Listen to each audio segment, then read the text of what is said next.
Hi hello friends, இன்றைக்கி எங்களோட நேட்டிவில் first ப்ளேஸாக எங்கே கிளம்பலான்ட்டு இருக்கோம் அப்படின்னா சிதறால் மலை கோயிலுக்கு தான் வந்திருக்கோம்.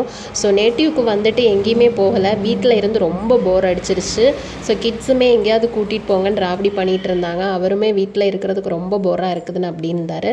சரி அப்படின்னு சொல்லிட்டு என்ன பண்ணோம் அப்படின்னா மார்னிங் பிரேக்ஃபாஸ்ட் மட்டும் எடுத்துகிட்டு மலை கோயிலுக்கு கிளம்பிட்டோம். ஸோ டூ வீலரில் தான் வந்திருந்தோம், நான் அவங்க அப்புறம் 3 குட்டீஸ் கூட வந்திருந்தோம். ஸோ டூ வீலர் பார்க் பண்ணிவிட்டு டோக்கன் போட்டுட்டு எல்லாருமே மேலே ஏற கிளம்ப ஆரம்பிச்சிட்டோம். ஸோ கிட்ஸ் பார்த்திங்கன்னா இங்கே என்ன அப்படின்னா வண்டி வரும் அப்படிங்கிற ஒரு ப்ராப்ளமே இல்லை. கிட்ஸை பாட்டுக்கு நம்ம மேலே விட்டுட்டோம் அப்படின்னா அவங்க பாட்டுக்கு ஓடி ஆடி விளையாடிட்டு சேஃபாக மேலே நடந்து வந்தாங்க. ஸோ இங்கே மலைக்கோயிலில் என்ன இருக்குது அப்படின்னா பகவதி அம்மன் டெம்பிள் தான் ஃப்ரெண்ட்ஸ் இருக்குது. இப்போது நம்ம அந்த கோயிலுக்கு போகணுன்னா நியர்லி 1 கிலோமீட்டர் வந்து ட்ராவல் பண்ணணும். ஸோ அந்த ட்ராவலிங் பிளேஸ் தான் இது. இங்கே வந்து டோக்கன் செக்ஷன் இருக்குது. ஸோ பெரியவங்களுக்கு டோக்கன் கிடையாது. யங்ஸ்டர்ஸுக்கு மட்டும் என்ன பண்ணுறாங்க அப்படின்னா மொபைல் நம்பர், தென் வந்து ஏதாவது ஆதார் ப்ரூஃப் இல்லைனா ஏதாவது ஒரிஜினல்ஸ் இல்லை ஏதாவது அடையாள அட்டை மாதிரி ஒன்று வாங்கிக்கிறாங்க. ஸோ பாட்டில்ஸுமே அலௌடு கிடையாது. ஸோ கிட்ஸ் வந்து குடித்ததுக்கப்புறம் அதை பேக்லேயே போட்டு எடுத்துகிட்டு ரிட்டன் கீழே கொண்டு வந்துடுங்க, மேலே எதுவுமே டிஸ்போஸ் பண்ணக்கூடாது அப்படின்னு சொல்லியிருக்காங்க. ஸோ அதனால் 3 குட்டி பாட்டில் ஜூஸ் மட்டும் கிட்ஸ் வாங்கிக்கிட்டாங்க. ஸோ இப்போ நம்ம கோயிலுக்கு போகணும் அப்படின்னா நியர்லி 1 கிலோமீட்டர் வாக்கிலே தான் போகணும். ஸோ வாக்கபிள் ஏரியாஸ் தான் இது எல்லாமே. ஸோ நம்ம நடந்து போகிற போத்து சைட்ஸுமே எப்படி இருக்கும் அப்படின்னா full and full trees, rocks இந்த மாதிரி தான் இருக்கும். ஸோ பார்க்கவே ரொம்ப அழகாக இருக்கும். லாஸ்ட் டைம் நாங்கள் வரும்போது இந்த முந்திரி மரத்தில் வந்து என்ன இருந்துச்சுன்னா கொல்லாம்பழம் இருந்துச்சு, முந்திரி பழம் இருந்துச்சு. நானும் என்னன்னு சொல்லிட்டு போனேன்னா வீட்டில் கண்டிப்பாக நான் இந்த வாட்டி நிறைய பழம் பிச்சு சாப்பிடுவேன் அப்படின்னு சொல்லிட்டு போனேன். ஆனால் இந்த வாட்டி பழம் எதுவும் இல்லை. அந்த பாதாம் மாதிரி இருக்கிற பாதானிக்காவை வந்து இப்போ தான் ஸ்டார்டிங் ஸ்டேஜ் பட்ஸாக குட்டி குட்டியாக காய்ச்சிருந்துச்சு. அங்கங்கே 2, 3 அவ்வளோதான் கீழே இருந்துச்சு. பாருங்கள், குட்டீஸ்லாம் ரொம்ப ஜாலியாக அவங்க பாட்டுக்கு நடந்தாங்க. குட்டி பாப்பாவுமே தூக்குறதுக்கு சொல்லி ராவடி பண்ணல, அவளுமே ஜாலியாக நடந்துட்டு வந்துட்டு இருந்தா. பழம் எதுவும் இல்லை, கிடைச்சது இந்த சூரப்பழம் தான். அதுதான் என்னோடய ஹஸ்பண்ட் வந்து பிச்சு தந்தார், நானும் அதை சாப்பிட்டுட்டு வந்தேன். இது பழம் எதுவும் இல்லாதனால அங்கே இருக்கிற அணில், காக்கா, பறவைங்க இதெல்லாமே இதை தான் சாப்பிட்டுட்டு கீழே அங்கங்கே கொட்டையை வந்து இறச்சி போட்டுட்டு போயிருந்தாங்க. ஸோ நானுமே எனக்கு இது ரொம்ப பிடிக்கும். நான் இது இங்கே சேலத்தில் ஊர்லேயும் சாப்பிட்ருக்கேன். இந்த காய் லைட்டாக ஒரு புளிப்பு, லைட்டாக ஒரு இனிப்பும் கலந்தமாக இருக்கும். ஸோ நான் சொன்னேன்ல ஃப்ரெண்ட்ஸ், இந்த மாதிரி தான் 2 சைட்ஸுமே இருக்கும். நம்ம மிடில் பிள்ளைங்க நிற்கிற இடத்துல வந்து நம்ம நடந்து மேலே வரணும். ஸோ ரொம்ப எனக்கு என்ன சொல்கிறது, ரொம்ப ஒரு ரெஃப்ரெஷிங்காக, ரொம்ப ஒரு நேச்சராக ரொம்ப அழகாக இருந்துச்சு. நடக்கிறதுக்கு ஒரு கொஞ்சம் தூரம் மட்டும்தான் என்னால் நடக்க முடிஞ்சிச்சு. அடுத்தது என்னால் நடக்க முடியல. கொஞ்சம் தூரம் உட்காந்து எந்திரிச்சு ரிலாக்ஸ் பண்ணிவிட்டு ஃபோட்டோ கேப்சர் பண்ணிவிட்டு வீடியோ எடுத்துக்கிட்டு பேசிக்கிட்டு இந்த மாதிரி தான் போனோம். ஸோ ஸ்நாக்ஸ் எதுவுமே என்ன சொல்கிறது அங்கே வந்து இது கிடையாது, அலோவ் கிடையாது. ஸோ ஓரளவுக்கு நாங்கள் மேலே வந்துட்டோம். அதில் ஒரு ஃபர்ஸ்ட்டு வியூ பாயிண்ட் இருந்துச்சு, அந்த வியூ பாயிண்ட் தான் நான் கேப்சர் பண்ணிக்கிட்டேன். இது எனக்கு எந்த பிளேஸுன்னு சொல்ல தெரியல, எந்த வியூ பாயிண்ட் வரும் அப்படிங்கிறது. மேபி அதுக்கு ஆப்போசிட்டில் இருக்கிற சைட்ஸ் கூட இருக்கலாம். ஸோ அதையும் அப்படியே கேப்சர் பண்ணிக்கிட்டேன். ஸோ அந்த கேப்சர் பண்ணுற ஏரியா ஃபுல்லாகவே ராக்ஸ் தான் ஃபுல்லாக கவர் ஆகியிருக்கு. ஸோ அங்கேயே உட்காந்து என்ன பண்ணோன்னா ஃபோட்டோஸ் எல்லாமே கேப்சர் பண்ணிக்கிட்டோம், உட்காந்து எடுக்கிறது அப்படின்னு சொல்லிட்டு. அப்புறம் வந்து எனக்கு 2 பாதானிக்காய் தான் கிடச்சிச்சு, அதையுமே கையில் எடுத்துக்கிட்டேன். ஆல்ரெடி இங்கே வந்தவங்க என்ன பண்ணியிருக்காங்கன்னா உடச்சி சாப்பிட்ருக்காங்க. இது வந்து அதுக்கப்புறம் விழுந்த காய் தான். ஸோ இதுதான் நான் சொன்ன பிளேஸு. ஸோ மிடில் ரோடும் அந்த கல் போடுற மாதிரி ரோடும், 2 சைட்ஸில் வந்து ராக்ஸு, மரம் இந்த மாதிரி தான் இருக்கும். பிளேஸ் வந்து பார்க்குறதுக்கு ரொம்ப அழகாக இருக்கும். கண்டிப்பாக உங்களுக்கு டைம் கிடச்சுன்னா விசிட் பண்ணி பாருங்கள். ஸோ உங்களுக்கே பார்க்கும்போது தெரிஞ்சிருக்கும். மேலே நம்ம கோயிலுக்கு பக்கமாக வந்துட்டோம். ஸோ இதுதான் கோயிலோட என்ட்ரன்ஸ். ஸோ கோயிலுக்கு உள்ளே நுழையும் போதே பார்த்தீங்கன்னா அரச மரம் இருக்குது. அதுக்கு அடியில் இந்த தடம் இருக்குல்லைங்க ஃப்ரெண்ட்ஸ், அது வழியாக தான் நம்ம நடந்து போக போகிறோம். ஸோ வாங்க, பகவதி அம்மன் கோயிலுக்கு நம்ம பக்கமாக வந்துட்டோம். எனக்குமே இது ஃபஸ்ட் டைம் தான். ஸோ நானுமே இன்றைக்கி தான் இந்த கோயில் எப்படி இருக்குன்னு பார்க்க போகிறேன். எங்களை விடவும் கிட்ஸ் தான் ரொம்ப ஆர்வமாக இருக்காங்க. ஏன்னா இங்கே வந்து எந்த வெஹிக்கிள்ஸுமே கிடையாது. அதனால் அவங்க ஜாலியாக அங்கே இங்கே நடந்துகிட்டு இருந்தாங்க. அந்த கோயில் மேலே அப்படின்னா அடியில் வந்து ராக்ஸ் இருக்கிற இடத்துல வந்து ஃபுல்லாக பார்த்திங்கன்னா குகை மாதிரியே இருந்துச்சு. நீங்கள் பார்த்தீங்கனாலே தெரியும். ஸோ அந்த குகைக்கு அடியில் நான் போய் உட்காந்து ஃபோட்டோ எடுத்தேன். அந்த குகைக்கு அடியில் பார்த்தீங்கன்னா குட்டி குட்டியாக வண்டெல்லாம் உட்காந்துட்டு இருந்துச்சு. பார்க்கவே ஒரு மாதிரியாக இருந்துச்சு, கொச கொசன்னு ஏதோ ஒரு காய் ஒட்ட வச்ச மாதிரி இருந்துச்சு. அப்புறம் என்ன பண்ணோன்னா ஒரு குச்சி எடுத்து மெதுவாக லைட்டாக தட்டி பார்த்தோம். அதில் என்ன அப்படின்னா வண்டு பூச்சி, குட்டி குட்டி வண்டு உட்காந்துட்ருக்கு. அது ஒரு மாதிரியாக இருக்குது பார்க்குறதுக்கே. ஸோ அதில் இருந்த ஆப்போசிட் என்ன பண்ணோம் அப்படின்னா இன்னொரு வியூ பாயிண்ட் போய் பார்த்தோம். அதுவுமே நல்லா இருந்துச்சு. கொஞ்சம் வெயில் அடிக்கிற மாதிரி இருந்தனால என்ன இருந்துச்சு அப்படின்னா ரொம்ப நேரம் நிற்க முடியல, ஃபோட்டோஸும் கேப்சர் பண்ண முடியல. ஸோ முடிஞ்ச வரைக்கும் நான் ஃபோட்டோஸ் வந்து கேப்சர் பண்ணியிருக்கேன். இங்கேயே நாங்கள் நடந்து வந்த பக்கமாக என்ன ஆயிருந்துச்சுன்னா தண்ணி கொஞ்சம் தேங்கி இருந்துச்சு. மேபி அது மழை தண்ணியாக என்னன்னு தெரியல.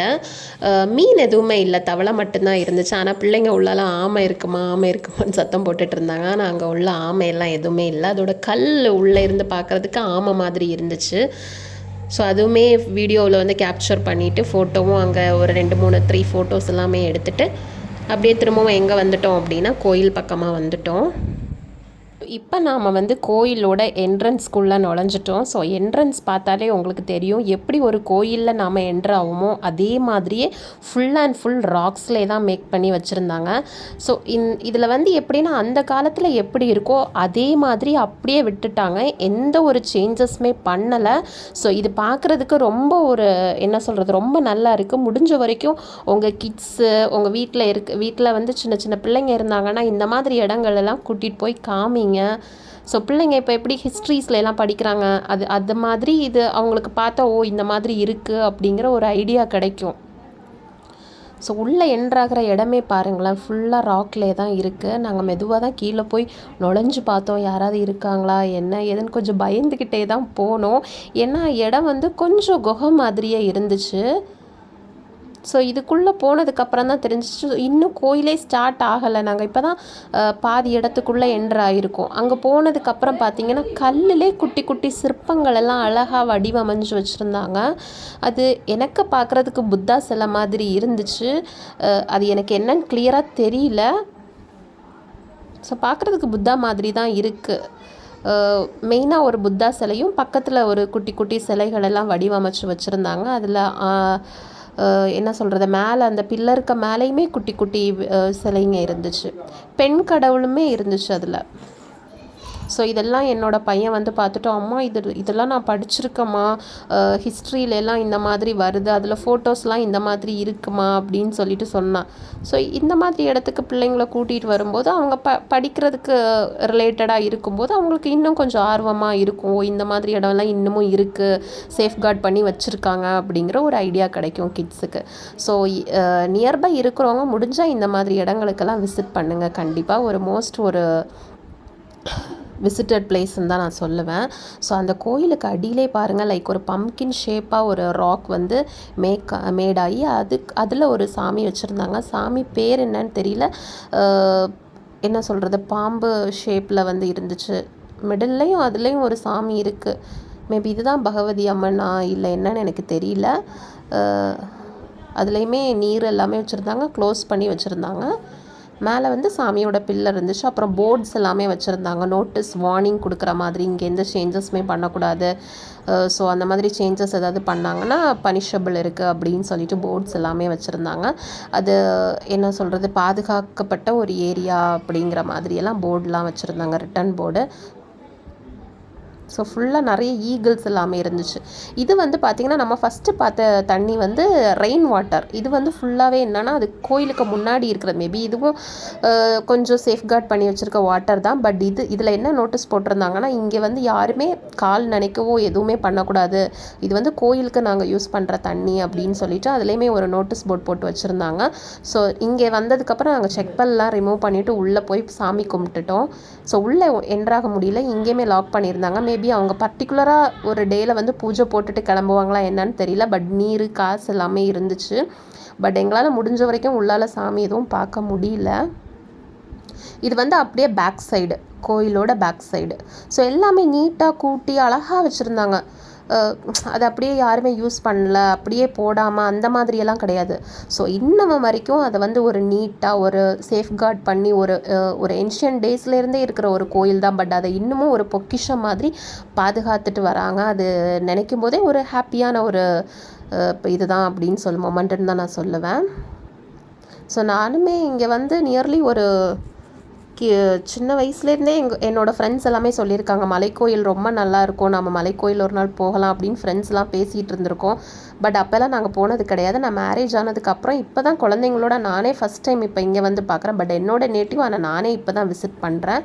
ஸோ இதெல்லாம் பார்த்திங்கன்னா லைக் லெட்டர்ஸ் மாதிரி இருந்துச்சு. என்னோடய பையன் இதெல்லாம் பார்த்தோன்னே, அம்மா இதெல்லாம் செய்கை வார்த்தைங்கம்மா, அந்த காலத்தில் அவங்க இதை வச்சு தாம்மா செய்கை அண்டர்ஸ்டாண்ட் பண்ணிக்குவாங்க அப்படிங்கிற மாதிரியெல்லாம் சொன்னான். அவன் சொன்னதெல்லாம் கேட்கும்போது எனக்கே புதுசாக தான் இருந்துச்சு. போட அப்படிலாம் இல்லை, ஏதோ சம்திங் ரிட்டனில் இருக்குது. இல்லைம்மா அது வந்து பாருமா எல்லாம் எழுதி வச்சுருக்காங்க அப்படின்னு அவனுக்கு தெரிஞ்சதை அவன் சொல்லிகிட்டு இருந்தான். ஸோ அப்போ இங்கே கூட்டிகிட்டு வரும்போது பிள்ளைங்களுக்கு அப்போ தான் சொல்கிறாங்க அவங்க, ஆமாம் நான் இது புக்கில் படித்தேன் அப்படி இப்படின்னு பிள்ளைங்களுக்குமே தெரிய வருது. ஸோ இது வந்து ஒரு சின்ன குகை மாதிரி இருந்துச்சு. அதில் உள்ளே போயிட்டு வெளியில் வந்துட்டு பிள்ளைங்க விளையாடிட்டு இருந்தாங்க. ஸோ பாருங்கள், எங்களோட 3rd வாண்டு வந்து விளையாடிட்டு இருக்கா. அவள் வந்ததுக்கப்புறம் 2nd வாண்டு வந்துட்டான். 2nd வாண்டு வந்ததுக்கப்புறம் பெரிய வாண்டு வந்துருச்சு. ஸோ சாரி பெரிய வாண்டு தான் 2nd வந்துச்சு. இருக்கிறதுலே ரொம்ப பல்கான வாண்டு வந்தாங்க. ஜாலியாக பிள்ளைங்களோட அவருமே நல்லா என்ஜாய் பண்ணாங்க. ஸோ ஃபைனலாக வெளியில் வந்து ஒரு கீழே இறங்கி கீழே வர ஆரம்பிச்சிட்டோம். கீழே கார்டன் ஏரியாவில் ஃபோட்டோ எடுத்துகிட்டு இந்த டேவை நாங்கள் எண்டப் பண்ணிட்டோம். ஸோ கண்டிப்பாக உங்களுக்கு டைம் கிடச்சுன்னா விசிட் பண்ணுங்கள். இந்த வீடியோ பிடிச்சிருந்துச்சுன்னா லைக் பண்ணுங்கள், கமெண்ட் பண்ணுங்கள், மறக்காமல் சப்ஸ்கிரைப் பண்ணுங்கள். Bye bye.